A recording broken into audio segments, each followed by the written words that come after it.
Ma'am, आरू के नए course के लिए मुझे आपसे एक फेवर चाहिए। जी बताइए ना, मैं आपके लिए क्या कर सकती हूँ। वैसे हमारे स्कूल के नए कोर्स के चार्जेस अदर स्कूल के मुकाबले काफ़ी कम है। देखिए, क्लास 5 का कंप्लीट कोर्स 8,670 का है, जिसमें आपके टाई बेल्ट इंक्लूडेड नहीं है। इसके अलावा आपको 3 महीने की फीस एडवांस देनी होगी। मैम, फीस तो मैं करवा दूंगा, लेकिन 5th क्लास का कोर्स इतना महंगा? देखिए, आपको कोर्स लेना है तो बताइए। आप ऑलरेडी इतना लेट हैं। बच्चों की क्लासेस 1 अप्रैल से शुरू हो चुकी हैं। एक्चुअली मैम, मेरे पास अभी इतना अमाउंट नहीं है। तो फिर आप एक बार प्रिंसिपल मैम से बात कर लीजिए। अगर वो कहती है तो मैं आपको कोर्स दे दूंगी। मैम, ये आर का कोर्स है 4th क्लास का। लास्ट ईयर मैंने इसे 6,250 रुपये में ख़रीदा था। आपको पता है आज एक कबाड़ी वाला इसके कितने पैसे दे रहा था? 120 रुपये। अब आप ही बताइए, मैं इसका क्या करूँ? ये क्या मजाक कर रहे हैं आप? मैं भला कैसे बता सकती हूँ इसका क्या करना है? जो आपको अच्छा लगे वो करिए। मैम, सबसे अच्छा तो ये होता है कि इस कोर्स को कोई दूसरा बच्चा पढ़ पाता, लेकिन नहीं। प्राइवेट स्कूलों की तो पॉलिसी बन चुकी है कि हर साल नया कोर्स खरीदना ही खरीदना है। कमाल कर रहे हैं आप। बच्चा पास होकर नई क्लास में जाएगा तो नया कोर्स तो लेना ही पड़ेगा ना। हर साल सिलेबस बदलता है, बुक्स बदलती हैं। मैम, प्रॉब्लम की असली जड़ तो यही है। आखिर क्यों प्राइवेट स्कूलों में हर साल बुक्स बदली जाती हैं? क्यों बस 1 या 2 चैप्टर बदलकर पेरेंट्स को मजबूर किया जाता है कि वो नया कोर्स खरीदे ही खरीदे? अरे क्या इन पुरानी किताबों से अगले स्टूडेंट्स नहीं पढ़ सकते? मैं इसमें कुछ नहीं कर सकती। आपको नया कोर्स लेना ही पड़ेगा। हाँ मैडम, आप क्यों ही कुछ करेंगी?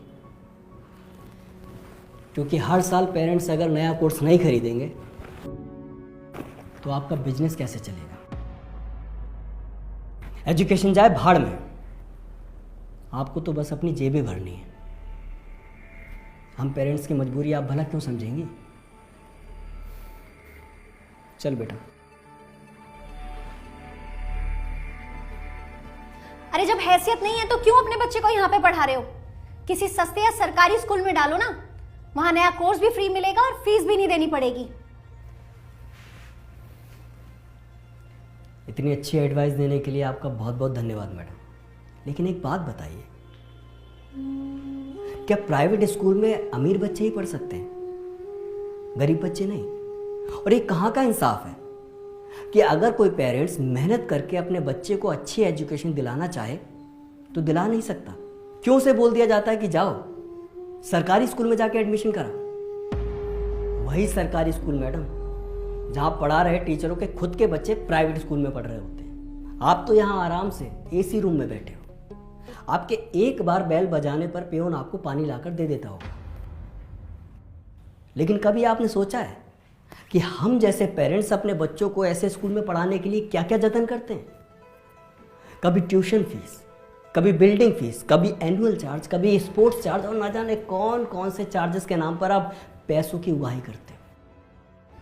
अरे आप लोगों ने तो एजुकेशन सिस्टम को सुरसा का ऐसा मुंह बना दिया है जो भरने का नाम ही नहीं ले रहा है। मैडम, क्या आपको वो दिन याद नहीं है जब एक ही कोर्स से 3-3, 4-4 भाई बहन पढ़ लिया करते थे और उसके बाद भी वो किताबें उठाकर पड़ोसियों को दे दी जाती थी? इससे पेरेंट्स के 4 पैसे तो बचते ही थे, साथ ही साथ पेड़ पौधे भी कटने से बच जाया करते थे। आप लोग बच्चों को क्लासेस में पढ़ाते हो वातावरण बचाओ, कागजों का कम से कम यूज करो, और खुद क्या कर रहे हो? धड़ाधड़ किताबें छपवा रहे हो जो सिर्फ 1 ही साल चलती हैं। कोर्स तो खरीदना पड़ेगा मैडम, मजबूरी है। लेकिन मेरी बातों को गंभीरता से सोचिएगा ज़रूर, क्योंकि यहाँ बात एक बच्चे और उसके पेरेंट्स की नहीं, पूरे देश की है।